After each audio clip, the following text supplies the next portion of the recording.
इस वीडियो में मैं आपसे बात करूंगा, जैसा कि आप सभी को मालूम है, आरएसएसबी बोर्ड द्वारा वीडियो एग्ज़ाम की ऑफिशियली आंसर की और मास्टर पेपर जारी हो चुके थे। कल शाम को ऑफिशियली आंसर की जारी होने के बाद कौन से प्रश्नों पर आपत्ति लगानी है और वो प्रूफ आपको कहाँ से मिलेगा, उसके बारे में इस वीडियो में चर्चा करूंगा। और इसके अलावा आंसर की का मिलान अगर आपने कर दिया है तो कमेंट बॉक्स में हमें ज़रूर बताएं 160 में से आपके कितने क्वेश्चन सही हुए, कैटेगरी के साथ ज़रूर बताएं, जिससे कि मैं आपके लिए एक्सपेक्टेड कट ऑफ का भी वीडियो लेके आ सकूं।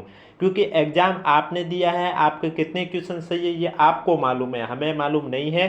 और आंसर की मिलाने के बाद, ऑफिशियली आंसर की से मिलान करने के बाद आपके कितने क्वेश्चन सही हुए, अगर आप सभी हमें सही सही से रिव्यू देंगे तो आप सभी के एनालिसिस के आधार पर मैं आपके लिए एक्सपेक्टेड कट ऑफ पर भी वीडियो लेके आ सकता हूं। क्योंकि कल जब ऑफिशियली आंसर की जारी हुई थी तब मैंने आपको ऑफिशियली आंसर की के अकॉर्डिंग 160 प्रश्नों की सॉल्यूशन भी करवा दी थी। और उसमें भी मैंने पूछा था आपको कमेंट में कि आप ज़रूर बताइएगा आपके कितने क्वेश्चन सही हो रहे हैं, तो उसमें भी कुछ कमेंट आए हैं। और अभी आपने जिन्होंने भी कमेंट नहीं किए वो ज़रूर बताएं, जिससे कि मैं आपके लिए एक्सपेक्टेड कट ऑफ का वीडियो लेके आ सकूं। और इस वीडियो में मैं आपसे बात करने जा रहा हूं प्रश्नों पर आपत्ति कैसे लगानी है, कब से लगानी है और कौन कौन से प्रश्नों पर उनका प्रूफ कहाँ मिलेगा, उसके बारे में चर्चा करने जा रहा हूँ। वीडियो पसंद आए तो वीडियो को लाइक कीजिए, चैनल जरूर सब्सक्राइब कीजिए। क्योंकि आपको इस यूट्यूब चैनल पर आरएसएसबी बोर्ड की कोई भी भर्ती हो, चाहे वो एनएचएम की हो, पटवारी की हो, 4th ग्रेड की हो, वीडियो हो, सीईटी हो, महिला प्रवेशक हो, कोई भी एग्जाम हो, उनसे रिलेटेड कैसी भी अपडेट होती है आपको इस यूट्यूब चैनल के माध्यम से जरूर बताया जाता है। तो चलिए, सबसे पहले तो मैं बात करूंगा कौन कौन से प्रश्नों पर आप आपत्ति दर्ज कर सकते हैं। अब किसी स्टूडेंट को यह भी डाउट आता है कि हम किसी प्रश्नों पर आपत्ति लगाते हैं, अगर वो क्वेश्चन डिलीट होता है तो उससे क्या जिस स्टूडेंट ने आपत्ति लगाई उससे ही फायदा होता है या सभी कैंडिडेट को फायदा मिलता है? तो मैं आपको बता देता हूं, अगर बोर्ड द्वारा आपत्ति लगाने के बाद बोर्ड द्वारा वो क्वेश्चन डिलीट कर दिया जाता है तो उस डिलीट क्वेश्चन के जो नंबर है वो बाकी के क्वेश्चन के साथ बांटे जाते हैं, कोई बोनस नहीं मिलता है। और वो सभी के लिए रूल लागू होता है, यानी कि वो डिलीट जो क्वेश्चन हुआ वो सभी स्टूडेंट के लिए डिलीट हुआ है और उसके जो नंबर है वो बाकी के क्वेश्चन के साथ जो बराबर रूप से बांटे जाएंगे तो वो भी सभी स्टूडेंट के लिए बराबर रूप से बांटे जाएंगे। वो भी मैं आगे चर्चा करूंगा कैसे बांटे जाते हैं बराबर नंबर। लेकिन उससे पहले मैं आपको बता देता हूं कौन से प्रश्नों पर आप आपत्ति दर्ज कर सकते हैं।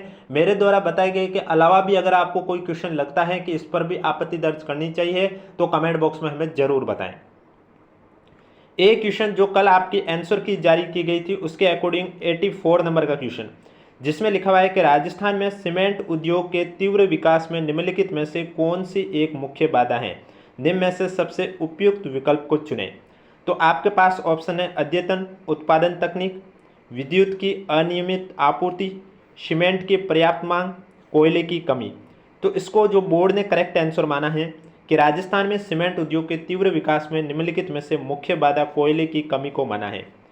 जबकि इसमें मल्टीपल आंसर राइट हो रहे हैं, यानी कि कोयले की कमी भी सही है, विद्युत की अनियमित आपूर्ति भी सही है। अब सीमेंट की पर्याप्त मांग, अब देखो इसका प्रूफ आपको कहाँ मिलेगा, मैं आपको बता देता हूँ। आप आरबीएससी जियोग्राफी क्लास 12th की बुक देखोगे तो उसका पेज नंबर 284 के आसपास आपको मिल जाएगा। वहाँ पर स्पष्ट रूप से लिखा हुआ है कि राजस्थान में सीमेंट उद्योग के तीव्र विकास में कौन कौन सी मुख्य बाधाएं हैं। तो उसमें आपको दो ऑप्शन यही मिलेंगे जो यहाँ पर आपको क्वेश्चन में है, यानी कि इस क्वेश्चन में मल्टीपल ऑप्शन राइट हो रहे हैं। इस वजह से इस क्वेश्चन पर ऑब्जेक्शन लगाना चाहिए और ये क्वेश्चन ऑब्जेक्शन लगाने के बाद डिलीट भी होने के चांसेस है, क्योंकि आरबीएससी जियोग्राफी क्लास 12th में स्पष्ट रूप से लिखा हुआ है। अगला क्वेश्चन जिस पर हम आपत्ति दर्ज कर सकते हैं वो क्वेश्चन है आपके सामने, निम्नलिखित में से कौन सा मेला भारत का दूसरा सबसे बड़ा पशु मेला है। आपके पास ऑप्शन है नागौर मेला, बीकानेर ऊंट मेला, पुष्कर मेला, सोनपुर मेला। अब इसका जो करेक्ट आंसर बोर्ड ने माना है कि नागौर मेला भारत का दूसरा सबसे बड़ा पशु मेला है, जबकि इसका राइट आंसर हो जाएगा पुष्कर मेला। क्यों? क्योंकि जब आप आरबीएससी की क्लास 9th की बुक देखोगे पेज नंबर 23 के आसपास है तो वहाँ पर स्पष्ट रूप से लिखा हुआ है, वहाँ पर यह चीज़ स्पष्ट रूप से लिखी हुई है, वहाँ पर स्पष्ट रूप से लिखा हुआ है कि नागौर मेला राजस्थान का दूसरा सबसे बड़ा पशु मेला है। इसका मतलब पहला आपका पुष्कर हुआ है और क्वेश्चन में राजस्थान का नहीं पूछा बल्कि भारत का पूछा है। तो भारत का तो दूसरा सबसे बड़ा पशु मेला आपका पुष्कर होगा। अब आपको कमेंट बॉक्स में भी बताना है कि भारत का पहला सबसे बड़ा पशु मेला कौन सा है। तो जहाँ तक मेरी नज़र में आए ये 2 क्वेश्चन हैं जिसके मैंने आपको प्रूफ भी बता दिए कि आपको कौन सी बुक में मिल सकते हैं, क्योंकि आप जो ऑथेंटिक सोर्स का प्रूफ दोगे वही आपका मान्य होगा। ऑब्जेक्शन कैसे लगानी है, उसके लिए क्या रूल होने चाहिए, ऑब्जेक्शन लगाते समय आपको क्या क्या लिखना होगा, जो आप प्रूफ दे रहे हो उस पेज के ऊपर, उसके बारे में भी बता देता हूं। लेकिन उससे पहले अगर वीडियो को लाइक नहीं किया तो एक बार वीडियो को लाइक जरूर करें, चैनल भी जरूर सब्सक्राइब करें, और आंसर की मिलाने के बाद आपके कितने क्वेश्चन सही हुए कैटेगरी के साथ कमेंट बॉक्स में हमें जरूर बताएं, जिससे कि मैं आपके लिए आंसर की के बाद एक्सपेक्टेड कट ऑफ पर भी वीडियो लेके आ सकूं। तो आप देख सकते हैं यहाँ पर लिखा हुआ है, बोर्ड द्वारा दिनांक 2 नवंबर 2025 को ग्राम विकास अधिकारी सीधी भर्ती 2025 परीक्षा के मास्टर प्रश्न पत्र और प्रारंभिक उत्तर कुंजी बोर्ड की वेबसाइट पर जारी कर दी गई है। यदि किसी स्टूडेंट को प्रश्न पत्र में सम्मिलित किसी भी प्रश्न या उत्तर के संबंध में कोई आपत्ति हो तो निर्धारित शुल्क के साथ 18 नवंबर से लेकर 20 नवंबर तक रात को 11:59 मध्य रात्रि तक अपने ऑनलाइन आपत्ति बोर्ड की साइट पर दर्ज करवा सकता है। यानी कि आपके पास आपत्ति दर्ज करने का समय 3 दिन का होगा, 18 नवंबर, 19 नवंबर और 20 नवंबर। इन 3 दिन के बीच में आप कभी भी अगर किसी क्वेश्चन पे डाउट है तो उस पर आप आपत्ति दर्ज कर सकते हैं। अब आपको आपत्ति दर्ज कैसे करनी है, तो आप देख सकते हैं यहाँ लिखा हुआ है कि स्टूडेंट को परीक्षा में अलग अलग सेट के प्रश्न पत्र उपलब्ध कराए गए हैं। अपलोड किए गए मास्टर प्रश्न पत्र में उनको उपलब्ध कराए गए प्रश्न पत्र के सभी प्रश्न अलग अलग क्रमांक पर सम्मिलित है। उनके प्रश्न पत्र में किसी प्रश्न के उत्तर के दिए गए विकल्पों का क्रम भी अपलोड किए गए। मास्टर प्रश्न पत्र के प्रश्न के उत्तर के विकल्पों में भी भिन्न क्रम हो सकता है। अतः यह सूचित किया जाता है कि बोर्ड की वेबसाइट पर अपलोड किए गए मास्टर प्रश्न पत्र की प्रश्न संख्या और उत्तर के विकल्पों के क्रम के आधार पर अपनी आपत्तियां दर्ज करें। इसका ध्यान अवश्य रखें। यानी कि अगर आप किसी भी क्वेश्चन या ऑब्जेक्शन लगा रहे हो किसी भी क्वेश्चन या आंसर पर, तो जो कल मास्टर पेपर अपलोड किया गया है उसके अकॉर्डिंग लगाना है, ना कि आपके पास जो पेपर है। क्योंकि आपके पास जो पेपर है वो जरूरी नहीं मास्टर पेपर से मैच हो। मास्टर पेपर के क्वेश्चन के क्रम भी चेंज होते हैं, ऑप्शन भी चेंज होते हैं। आपको जितने भी अलग अलग एक पेपर के 12 सेट बनते हैं तो उनमें से एक ही सेट होता है सिर्फ जो कि मास्टर पेपर से मैच होता है, बाकी 11 सेट अलग क्रम में होते हैं। तो अगर आपको किसी भी क्वेश्चन में दिक्कत है आपत्ति लगाने, तो आपको मास्टर पेपर के अकॉर्डिंग लगानी है, ना कि आपके पास पेपर है उसके अकॉर्डिंग। जैसे कि मैंने माना, आपको एग्जाम्पल के थ्रू समझा रहा हूं, जैसे कि आपके पास अपना पेपर है जो आपने एग्जाम हॉल में दिया, उसमें अगर आपको लग रहा है कि मैं 22 नंबर क्वेश्चन पर आपत्ति दर्ज करना चाहता हूं, तो सबसे पहले आपको क्या करना होगा, जो आपके पास पेपर है उसमें जो 22 नंबर पर क्वेश्चन है वो आपको मास्टर पेपर में ढूंढना होगा वो क्वेश्चन कितने नंबर पर है।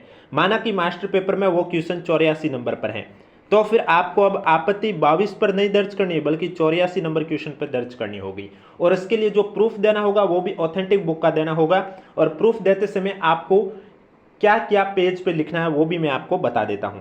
तो आप देख सकते हैं यहाँ पर स्पष्ट रूप से लिखा हुआ है कि बोर्ड द्वारा प्रत्येक आपत्ति का शुल्क 100 रुपये निर्धारित किया गया, यानी कि पर क्वेश्चन चार्ज है वो 100 रुपये लगेगा। अगर आप एक क्वेश्चन पर आपत्ति दर्ज करोगे 100 लगेगा, 3 क्वेश्चन पर लगाओगे 300 रुपये लगेंगे। इस हेतु परीक्षार्थी बोर्ड की वेबसाइट पर उपलब्ध ऑनलाइन आपत्ति के लिंक पर जाकर अपने एसएसओ आईडी के माध्यम से देय शुल्क ई मित्र पेमेंट गेटवे या ई मित्र कियोस्क पर जितने प्रश्नों पर आपत्तियां करनी है उसके अनुसार प्रति प्रश्न 100 रुपये की दर से देय शुल्क का भुगतान करें। भुगतान के लिए सर्विस चार्ज ई मित्र द्वारा अलग से वसूल किया जाएगा। यानी कि अगर आप ई मित्र वाले के पास जाकर अपनी आपत्ति दर्ज करवा रहे हो तो ई मित्र वो अपनी तरफ से अलग सर्विस चार्ज लेगा, बाकी पर क्वेश्चन जो चार्ज है वो 100 रुपये है। शुल्क के अभाव में आपत्तियां स्वीकार नहीं की जाएगी। यानी कि आपको ऐसा लग रहा है कि आपने आपत्ति दर्ज कर ली लेकिन आपने पेमेंट नहीं किया है, तो आपकी जो आपत्ति है वो स्वीकार नहीं की जाएगी। ऑनलाइन आपत्तियों का लिंक केवल 18 नवंबर 2025 रात को 12:01 बजे से लेकर दिनांक 20 नवंबर 2025 की रात को 11:59 बजे तक ही उपलब्ध रहेगा। इसके बाद लिंक निष्क्रिय हो जाएगा और अन्य किसी माध्यम से निर्धारित तिथि के बाद भेजी गई आपत्तियां स्वीकार नहीं की जाएगी। यानी कि आपको 3 दिन का समय दिया जा रहा है, 18, 19 और 20 नवंबर। इसके बाद एक बार लिंक डीएक्टिव हो गया उसके बाद आप चाहे ऑफलाइन आपत्तियां दर्ज करवाओगे तो भी वो आपकी स्वीकार नहीं की जाएगी। आपत्तियां केवल एक बार ही ली जाएगी। आपत्तियों के लिए पोर्टल पर स्टैंडर्ड ऑथेंटिक पुस्तकों के प्रमाण ही ऑनलाइन संलग्न करें।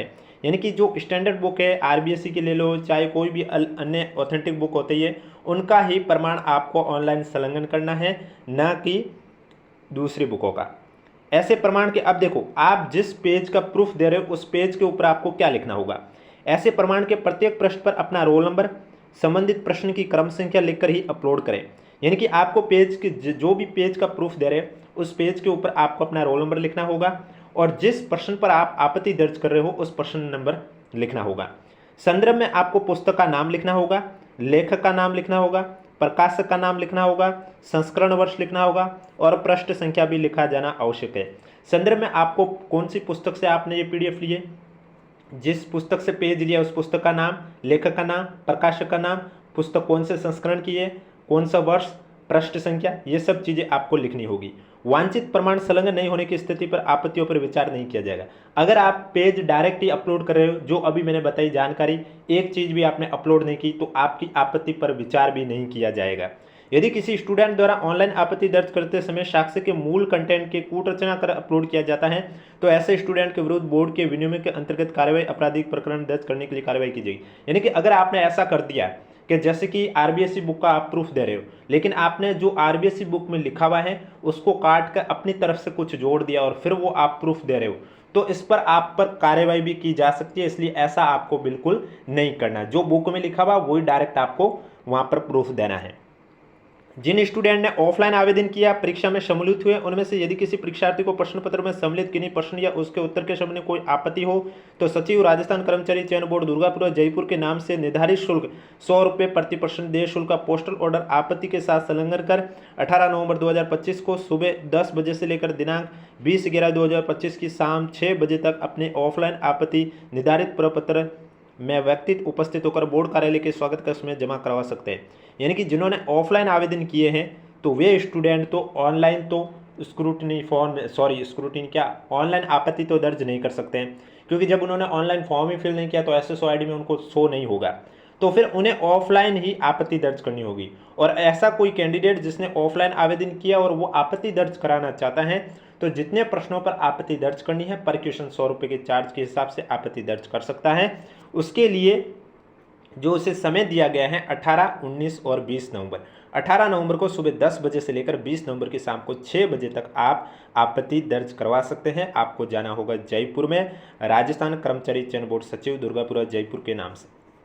आगे आपके लिखा हुआ उल्लेखनीय है कि केवल वही स्टूडेंट जिन्होंने ऑफलाइन आवेदन किया परीक्षा में सम्मिलित हुए निर्धारित समयावधि में ऑफलाइन आपत्तियां प्रस्तुत कर सकेंगे, अन्य अभ्यर्थीगण नहीं।